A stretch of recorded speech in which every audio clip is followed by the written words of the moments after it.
И по 5 години од пропаѓањето на фирмата во која работеле 30 на винички работници, не може да си ги земат парите кои ги следуваат за неисплатени плати.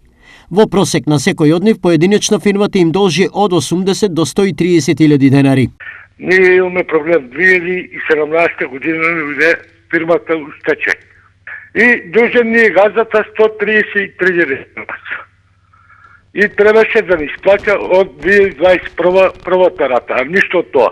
Телевизија Стар се обида да дојде во контакт со сопственикот на фирмата и да побара образложение дали ветел исплата од 2021 година како што тврдат работниците и зошто истата не се реализира. Но, исто како и на нивните повици и на нашиот, никој не одговори.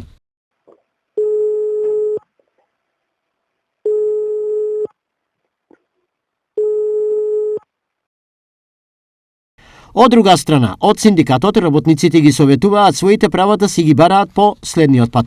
Тие најпрво треба да се обратат до трудовиот инспекторат, каде што би ги пренеле своите проблеми, но исто сега можат да се обратат до правната служба на ССМ, која има на страната на Facebook или на веб страната на Сојузот на синдикати на Македонија и ќе добијат поконкретни одговори и на кој начин понатаму би требале да постапуваат и кои совети ќе ги добијат за да ги остварат своите права. Фирмата за која во 2017 година е прогласен стечај е една од двете регистрирани текстилни фирми на ист собственик. По затварањето на едната, другата со дел од работниците продолжила да работи без проблем. Идентичен случај на прогласување стечај и бркање на работници имаше и во Штип. И овдешните работници се уште ја бараат правдата и парите низ правните лавиринти.